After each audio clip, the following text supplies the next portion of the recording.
So today in Math 3, we're going to look at what's called work problems. Now these are very similar, if not exactly the same, as our rational equations. The only real difference is they're a little bit simpler equations, but they're a little harder to put together because they're based off of word problems. Okay, so in order to start the work problems, let's look back at some of these easier rational equations and how they work. All right, first of all, here's our first equation. We've got 2/3 plus 4/5 equals 6 over x. Okay, now, because this is still a rational equation, we have to find the domain restriction. So it's going to be x is equal to 0, and, well, that is our domain restriction. X cannot equal 0. All right, next, let's zoom in on our problem. We want to find out what's missing. Okay, now there's a 3, a 5, and an x for our denominators. Well, the 3 is missing in both 5 and the x. The 5 is missing both the 3 and the x. And the x is missing both the 5 and the 3. Okay, so now we're going to get rid of our denominators and then figure out the tops. Well, 2 times 5x is 10x. 4 times 3x is 12x. And 6 times 15, because that's 5 times 3, is going to be 90. Okay, now combine our like terms to get 22x equals 90 and divide by 22. X will equal,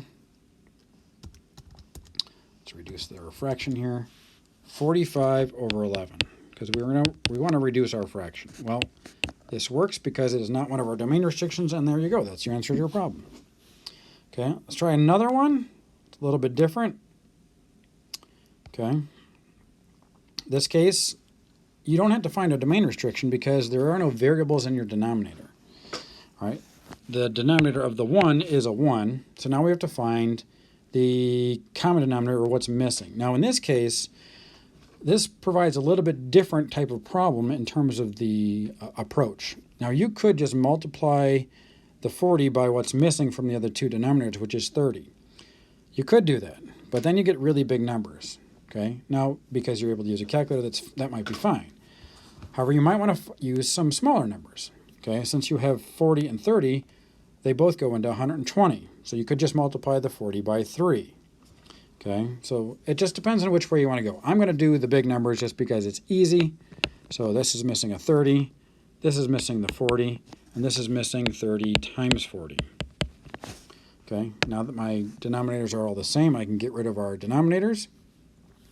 I'll have 30x plus 40x equals 1,200. Okay. Combine our like terms, you get 70x equals 1,200. Then take 1,200 and divide it by 70. Figure out what the fraction is here. X will equal 120 divided by 7 if it's reduced. Now again, we don't need to worry about domain restrictions because there are no variables in our denominators of our fractions. So that's going to be our answer. Now there are some slight differences with the equations you come up with our work problems. Let's look into the work problems.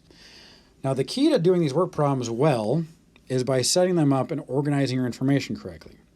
So we have Cleo can paint a room in 8 hours, Phil can paint the same room in 6 hours. If they paint the room together, how long will it take them to paint the room? So we have Cleo, we have Phil, and we have them together. We have the rooms, and then the time. So rooms, hours. Okay, so Cleo can paint a room in 8 hours. Phil can paint a room in 6 hours. If they combine together, how long will it take them to paint one room? Well, we don't know. So that's our equation. So by organizing your information, it helps make your equation. So we have Cleo, Phil, and together, and then rooms over hours. So now one of the differences between work problems and our rational equations to begin with is that these are real-life problems, so there's not going to be a domain restriction per se. You could still technically find one, but in real life you're not going to have, well, you can't have this particular number. It's just not rational. Okay. So let's get going with just finding what was missing and then solving our problem. All right, now again, you could find a term or a number that both 8 and 6 share that's not 8 times 6. That would be like 24. But for the sake of argument, I'm just going to multiply by the parts that are missing. So the 8 is missing a 6 and x. The 6 is missing an 8 and an x. And the x is missing 8 times 6. Okay. Now again, you could have used a number smaller, like 24, that both 8 and 6 go into. Would it make your numbers in your equation smaller? But either way, it doesn't make a difference. So, with our missing parts done, we can get rid of the bottom. So we have 6x plus 8x equals 48. Now we combine the like terms, you get 14x equals 48, and divide by 14. Now, this brings up the last piece that's different between our normal rational equations that we've been working with and work problems. If you had said you can paint so many rooms in so many hours as a fraction, that doesn't make sense. Okay, so if we said 48 over 14, it doesn't make sense as an answer for how many rooms you can build or how many hours it takes to paint one room. Okay, so for these particular problems, we want our answers in fractions, in decimals. I almost said fraction. So we have 3.43. So it takes 3.43 hours to paint one room if they work together. So normally I like fractions, but in this case, we're going to go with decimals because it makes more sense in the context of the problem. Okay, let's look at the next one. All right, JB owns a lawn service company. It currently takes him 50 hours a week to service all of his customers. To reduce the number of hours a week he needs to work, JB hires Jesse to help her. That should be a him. Okay, while JB was on vacation, Jesse was able to complete all of the work in 60 hours. If JB and Jesse work together after JB returns from vacation, how long will it take them to service all their customers? Now, understanding that how students generally look at word problems, they're like, oh my God, that like so many words, I don't know what to do. So let's break it down. So we have JB,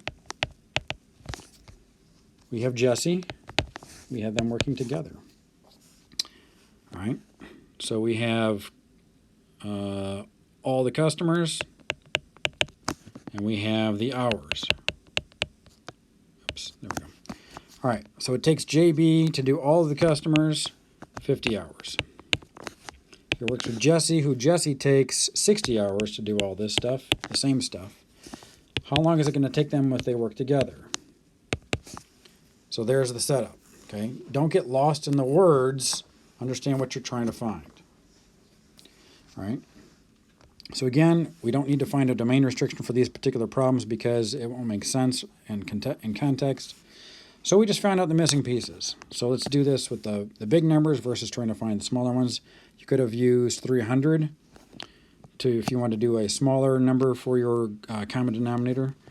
We're just going to use the numbers as they are. So we're missing 60x for the first one, missing 50 in x for the second, and the last one we're missing 50 times 60. So if we get rid of the denominator, we get 60x plus 50x equals 3,000. Okay, so combining like terms, we get 110x equals 3,000, divide by 110. Okay, so x will equal, I'm going to make this a decimal, 27.27 hours. That's really ugly when I wrote it. There we go, 27.27 hours. Again, making our answer in form of a decimal. Okay, let's try another one.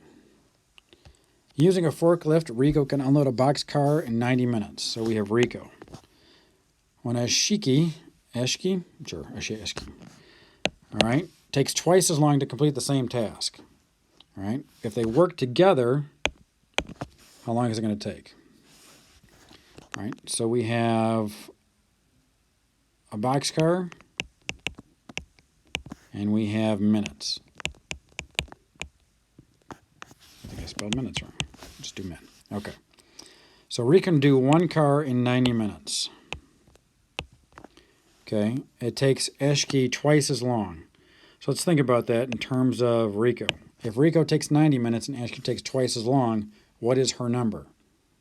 Well, you do 90 times 2, 180. If they work together, how long is it going to take? Okay. But in this case, this asks for 2 boxcars. So we're going to have 2 boxcars, and we want to know how long it takes for them to work together. Okay, so there's the difference in your problems. Okay, so again, we go ahead and do this. Now in this case, normally I would say just multiply things by the total denominator that they're missing, but in this case, the numbers are very similar. So since we multiplied 90 by 2 to get 180, I would just multiply this, the first fraction, by 2 to get 180. All right, and x. The second one, it's already at 180, so you'll only need to multiply by x. And the last one, you need 180. Okay, so again, we're trying to find, to make the denominators all the same, and multiplying them by these values does. So now we can get rid of our denominator. So we have 2x plus x equals 180 times 2 is 360. Okay, so now we add up our like terms. You get 3x equals 360. Divide 360 by 3, and you'll get x equals 120 minutes.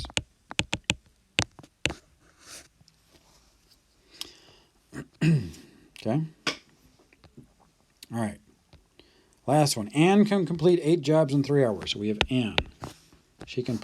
We got jobs and hours. She can complete 8 jobs in 3 hours. Bob can complete 10 jobs in 7 hours. They work together. How long will it take them to complete 45 jobs? Okay, so you're just putting the numbers where they belong in the right context based on your organizational chart here. Okay, so again, we have Anne, we have Bob, we have together. We have jobs on the top of your fraction, so we have hours on the bottom. Okay, so what's missing between 3, 4, 3 as your denominator? Well, it's missing 7 and x. What's missing from 7? 3x. What's missing from x? 7 times 3. Get rid of our denominators. 7 times 8 is going to be 56x plus 30x equals 45 times 21, 945. All right. Combine these terms, we get 86x equals 945. Divide by 86, and x will equal, divided by 86, 10.99 hours. And that's it. So this showed you a bunch of different examples of work problems. Please make sure you try the practice sheet so that if you have questions, you can ask good questions on Monday. Good luck.